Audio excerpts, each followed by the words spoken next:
Happy holidays to you and yours. I'm Emil Guillermo, host of the PETA Podcast.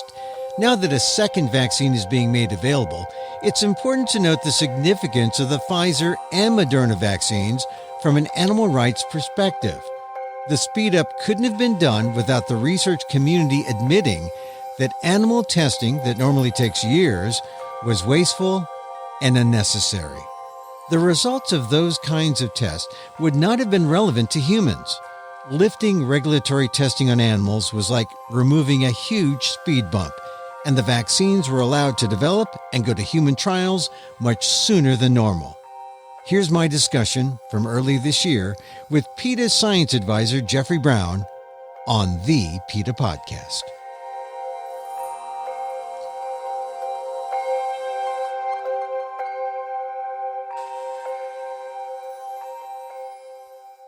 Every week, there's a headline. A vaccine has skipped animal tests and gone on to human trials. The race is on, but there are still tests on animals. Putting the vaccine race in context. That's next on the PETA Podcast.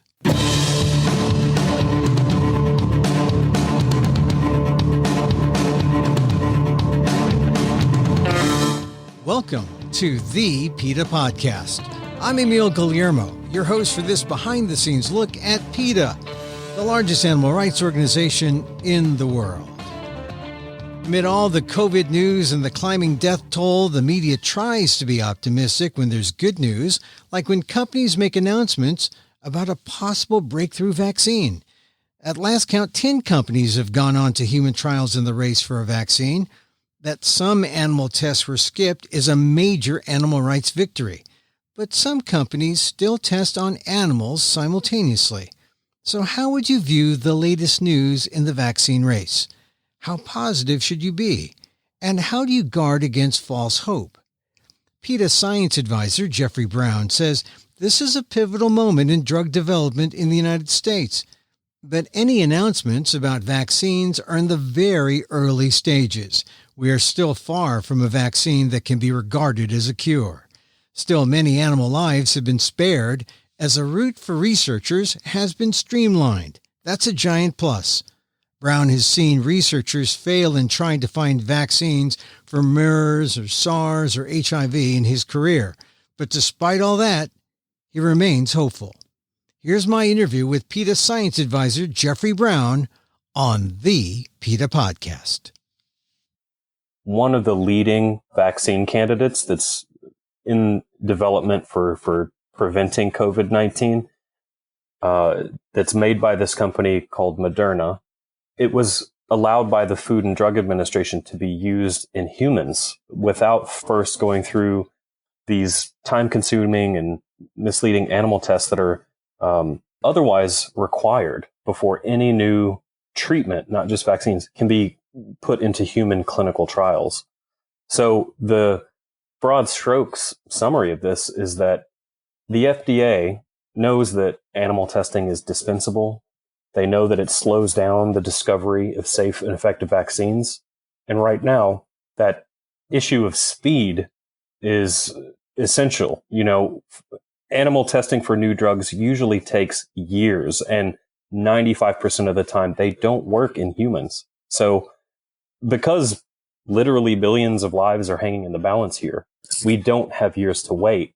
And the FDA's response to COVID-19 proves that we can respond in weeks and months instead of years by skipping these unnecessary animal tests. All right, so that's been a positive, and we acknowledge that. This you mentioned Moderna in collaboration with the National Institutes of Health. It's had some preliminary results that have come from human tests, and we're being told it's positive. Can you explain exactly what that means? How positive should we take all this? It's been quite positive. I think there can be a different set of terms that are used in this field than are used, you know, in newspapers and so on. But in both cases right now, what Moderna has seen are very good things. So the usual progression of vaccine development is that after years of tests in non-human animals to show that on the one hand, the vaccine is safe. It doesn't cause, side effects that are unpleasant. And on the other hand, that in species other than our own, that it does prevent this illness.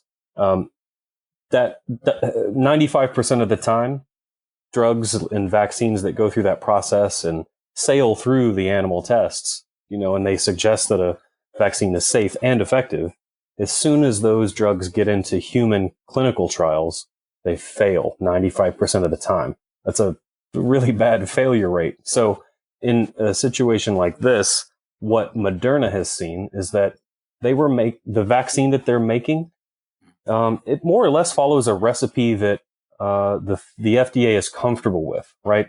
The way that this vaccine is made, the mechanism that it uses to confer protection in people who receive the vaccine, they're well established. So this is a perfect situation where the FDA, this company Moderna, the National Institutes of Health, they were all in agreement in saying, this is a really good time for us to say, let's jump this years-long process of animal testing and just go right into the first very small group of people to receive the vaccine. So that's what's been happening for the last couple of months.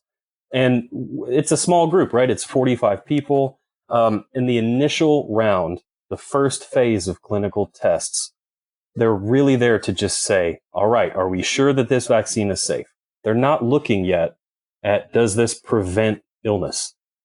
What they need first is to say, if 45 people get this vaccine, after your body has had a chance to respond to it, is everybody okay? And so far, everybody is doing great. And the people who are running this trial are looking at the blood work, from the people who are involved. And they're saying, not only are everybody doing okay, but we kind of see their immune system reacting in the way we want. So already the FDA has said, we agree, this is going great. So let's recruit more people to this study. And that's what's coming next, just expanding the group of people who are receiving this vaccine. So from this small group, many thousands, hundreds, how many more people in this expansive test? To be determined. It'll probably be a few hundred, but it may be more. There's been tremendous interest from the public in participating in human clinical trials for these vaccines. Thousands and thousands of people have signed up to volunteer. So what's happened so far for this vaccine in particular is that sometimes when a clinical trial starts, the people who are running the study will wait for it. If they say we want 45 people to be in the study, they'll wait until they found all 45 people and they'll start everybody at the same time. That hasn't happened for this vaccine. As soon as people were recruited to the study and they met the inclusion criteria, right, so they could participate, as soon as they qualified, they got their first shot. 2 weeks later, they got their second shot. So what's happened is that we're at a point now where the first 8 people who've had this vaccine, they've had both doses and enough time has passed that their immune systems have had a chance to respond to it. And just based on those 8 people, not even all 45 people recruited to the study, those first 8 people responded so well that the FDA said, this is enough. Like we know now that more people can be recruited. So it remains to be seen just how many people will be recruited to this new study. But there are several phases of this process. And each time a checkpoint is passed, more people get drawn in. So ultimately, yes, thousands of people probably will be recruited to that study.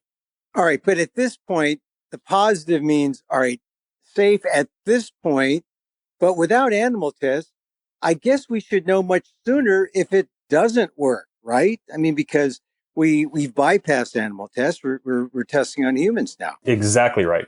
100%. When we say that we've bypassed these animal tests, maybe bypass is the wrong word. We do know that this company is doing animal tests alongside tests in people, but by shifting those things around, it does make it clear that the intention behind these animal tests, the way it's usually discussed by the FDA, is that these are safeguards for human safety. But what we're seeing now is that those safeguards aren't doing what they were sort of intended to do. So now, what we're already seeing is the proof is in the pudding, right? So if people can get these vaccines that are made in really well-established ways, we kind of know that surprises are less of a concern. And it's easier to see right out of the gate, all right, this does look safe. So if this Moderna vaccine had gone through a traditional approach, we would still be years away from the first people receiving the vaccine. And if that vaccine had done just fine in non-human animals, but the second it went into people, it made them sick in some way, it would have failed out of the process. So now we know, just not even 3 full months away from the initial development of this vaccine, we know that it's pretty safe. And that's an amazing acceleration of this process. So we know it's safe, but we don't know if it cures anything. So that's still the open question. And then you mentioned something in your answer. Moderna is still testing on animals, so it hasn't eliminated animal testing altogether. Yeah, that's right. This is a thorny situation because the law that governs how drugs get onto the market still says that certain tests, many of which use animals, are required. So at some point, companies are still bound and restricted by what the law says. But this is a first step in that direction, where we're seeing that not only are companies confident and willing to press the agency to say, we really need to just find out if this is effective in humans, if it's safe in humans, right up front. This is how change happens. There have to be test cases.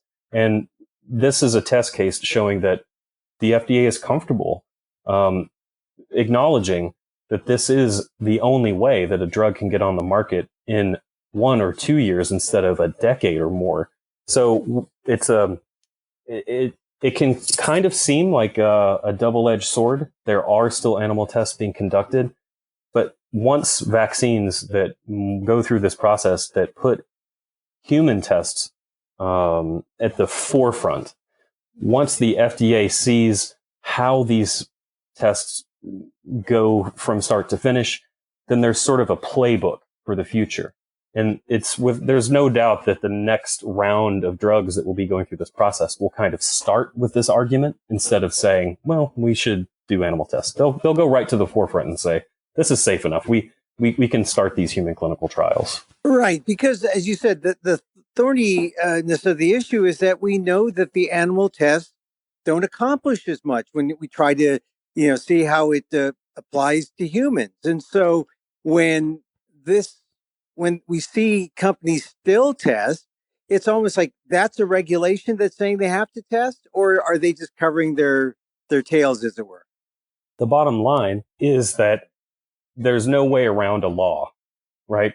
So there are ways to shift things around, and FDA has done a very good thing. They've formed what they call the Coronavirus Treatment Acceleration Program, and it's the agency's way of coming forward and saying, essentially, look, we know that the laws are on the books that say you have to do all this animal testing, but why don't we try something new? Because everyone feels this sense of urgency about having an effective human relevant treatment. So it's baby steps, I guess you could say, except this is a very big step. That right now there are, at last count, there are 141 vaccines in development. And the one that we're talking about, Moderna, that's just one. So some steps have to be taken initially to convince the agency and the industry that makes these vaccines and drugs to say, all right, everyone is coming to this in good faith. The science is good, and we can just plot out how this can be done in the future without using animals. All right. So now, what is PETA doing to even make it go faster? I understand that you've gone to the FDA, you've written them a letter. What are you saying to the FDA? That's right. PETA works with the Food and Drug Administration quite a lot on situations very similar to this. And what we've asked the FDA in this situation, we've gone right to the commissioner of the Food and Drug Administration. And we've said that if the FDA is willing to look at coronavirus treatments and vaccines that can be used to help push this pandemic into the past, if they're willing to look at this situation and say, animal testing is slowing things down, it's making the drugs that do reach the market much more expensive. There's no reason to stop at coronavirus treatments. So what we're doing is pushing the FDA to say, let's rely on really efficient and effective animal-free tests instead of misleading animal tests for all new drug development. This shouldn't stop just at the coronavirus.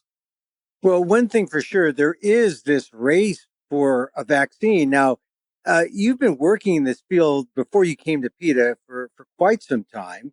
Have you any, I guess, if there's always a cure that's worth going for, researchers are going to go for it and keep trying. But have you ever seen anything quite like this? I mean, we haven't had a vaccine for MERS or SARS or HIV even. And yet now we have, you said 110 vaccines. We have 10 companies out there racing in this, for a vaccine. Have you ever seen anything like this? Absolutely not. This is without a doubt an unprecedented situation. And the gravity of just how unprecedented this is a really, it's a crucial way to underline that we're in this paradigm shift moment. Now more than ever, everyone is in agreement. We can't afford to waste time on animal tests that failed to translate into new treatments and vaccines for people. And what we can lean back on is just an awareness of why does the FDA require all these animal tests? Mm-hmm. And if you go back into the history of how these laws got put into place in the early and mid 1900s, when the pharmaceutical industry was first developing, it was an unregulated market. So companies could put whatever they wanted on the market. They could make these wild claims about what drugs did. And people were being poisoned all the time. The history of drug development is littered with these stories of these sort of like snake oil treatments. So that's how we ended up with what we know as the Food and Drug Administration today. So those laws got put in place in response to current events, and they were built to be flexible and changeable. But since then, we've not been confronted with this massive, sudden situation like a pandemic that really brings into focus, wait a minute, maybe we can do things better now than we did when those laws were written 50, 60, 70 years ago. And things like the FDA coming up with this coronavirus treatment acceleration program, those are the agency's baby steps in the direction of saying, we know that these laws still exist that say companies have to do these animal tests. But you know what? We're going to put out some new policies that say, actually, that's more flexible. Companies, come to us with your ideas. And one of those ideas is show us just how safe you know that these new candidate drugs might be based on these modern non-animal tests that you're doing. And let's prioritize that information over these old animal tests that have been on the books for decades. All right, that's a good thing to point out. One thing I want people to take away from our conversation is when they see a headline, and it's always presented as, here's promising news, here's a vaccine, here's an animal test. I want people to come away knowing how to view an animal test. So when they hear in a news story that here's a vaccine, it's been tested on animals, immediately, what's the first thought that should go in their minds? This is such a good point. Every story that you see that says promising new therapy, this vaccine prevented progression of HIV into AIDS. There's usually ... in animals, in some animal species. And I mentioned the HIV AIDS vaccine sector because we've been trying since the early 1980s to develop an HIV vaccine. And you can't count the number of times that very splashy headlines have come out to say just as much. Promising new drug, promising new vaccine. But they've all failed once they've gotten to humans. So it's very helpful to read these stories with a critical eye and recognize how many times the headline doesn't hold up to the story, because the story ends up saying we've prevented HIV or insert illness here in some non-human animal species. We still don't have an HIV vaccine, right? So in situations like that, this does lead everyone back to this recognition that's very well known in this field of drug development, that proving that a new drug works in a species that's not a human in no way predicts whether it will work in humans. So every time you see a news story, and this week we've seen a number, like just as on this day that we're talking, Novavax has announced that it's beginning human trials. Gilead still in the news. And in fact, they had a report leaked last Friday, which showed that, well, it did slow down or help recovery time, but there were something like 32 deaths from, in the trial and 54 from the placebo. So they couldn't say it had any survival benefits, but they could say, well, it cuts down on time. So remdesivir is sort of not quite the drug, the wonder drug that people may have hoped. Or how should we look at that story? You're right. It's not a wonder drug. And drugs like remdesivir are really interesting components to this question of how do we deal with the coronavirus pandemic? Because on the one hand, with vaccines like what Moderna is making, those are drugs that you receive to prevent you from contracting or developing this illness. There are many, many more drugs that are being looked at to treat illness once someone has already contracted the coronavirus. So I mentioned before there are 141 vaccines in development to try to prevent this coronavirus, but there are 223 treatments that are going through the development phases to address the illness once someone has it. So the good thing about the treatment side of things is that we already have thousands of drugs that are already on the market and approved to treat other illnesses or conditions, and many more treatments that companies have started to develop, but maybe they've put them on the shelf because they couldn't quite get the data they needed to say that they work for a treatment. So now what companies are doing is they're going back through these catalogs of drugs that have already been approved for the market. And they're saying, well, which of these essentially as just a consequence, which of these do have some effectiveness, which can be used as a treatment in some way for the virus. And that's exactly where remdesivir fits in. It's not a magic bullet, but it's already been through all the testing, and companies can say, whatever, we'll take what we can get right now. If it shortens illness by 1 day, that's a benefit. Well, this seems to be a path that everyone is taking. Merck announced it's working on 2 vaccines, one that worked on Ebola, and so they're going to see if that can be repurposed. And there's, we mentioned remdesivir. There's this other one, Novavax. I mean, every day there seems to be one. Everyone, though, when they hear these stories, they should be critical. And well, first of all, let me ask this question. Is this the right path to take these underutilized or these older drugs that have already been through the mill with one disease? Is that the right way that we're going to get to something or an answer in this virus, do you think? It's one of many right ways.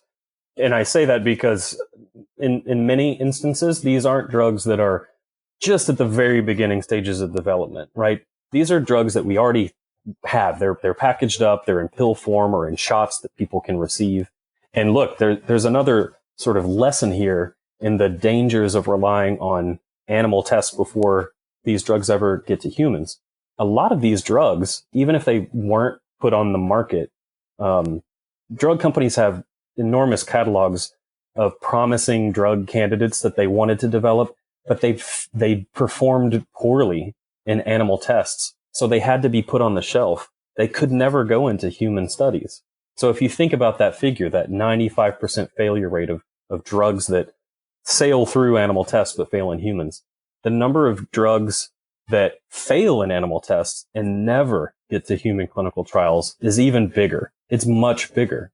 So what's valuable about switching this system up is there are these computer-based approaches where companies and research institutes at universities are going back and they're looking at how does this coronavirus work and what drugs, whether they're on the market or whether they're in this category of drugs that have just been put on the shelf because the animal tests didn't do well. And they're saying, well, we're seeing some of these might work against the coronavirus in humans.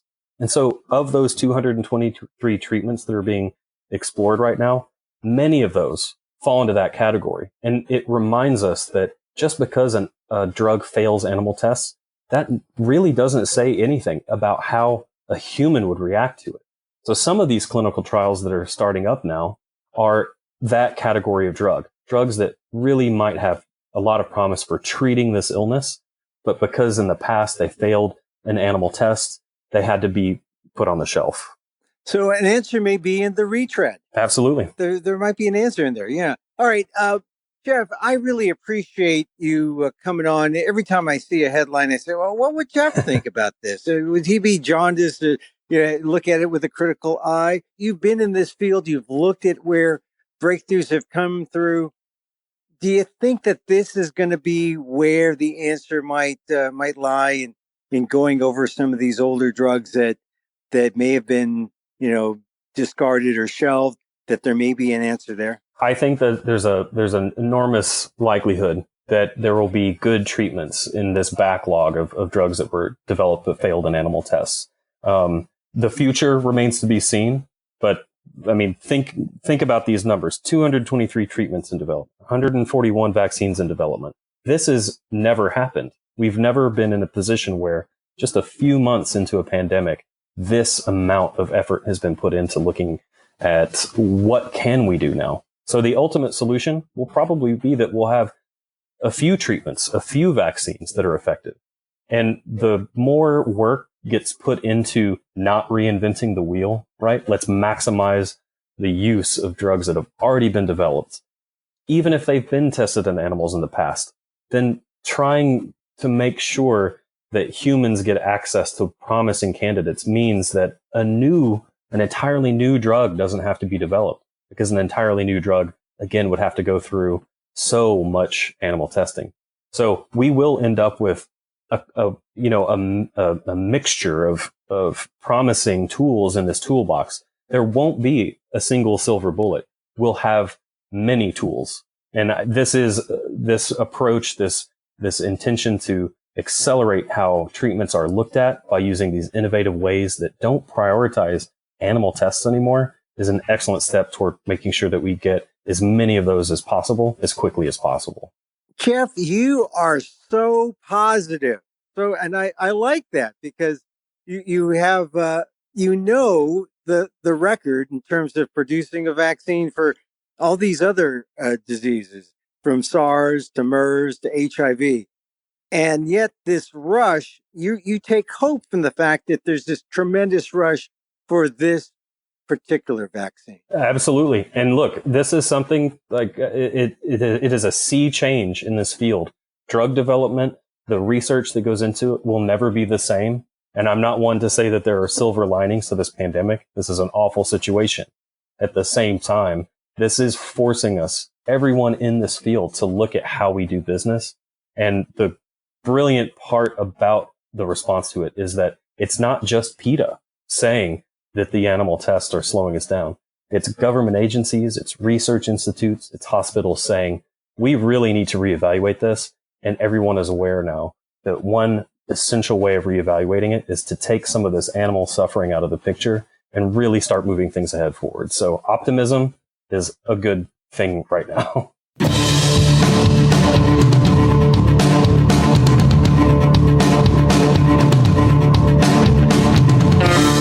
Jeffrey Brown, PETA's Science Advisor in the Regulatory Testing Department, on how to guard against false hope. Although basically Jeff is very optimistic that there's going to be something coming out of this new approach to science and in terms of drug development in our nation. For more information, go to PETA.org.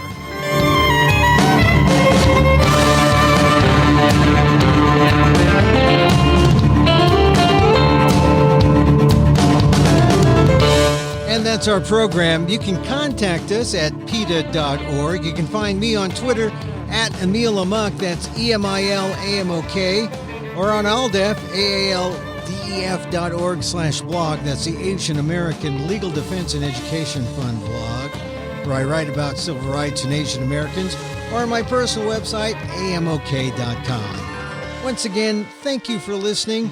Check out all our episodes on Apple Podcasts, where you can rate and review the show. It helps get the word out about the issues you care about.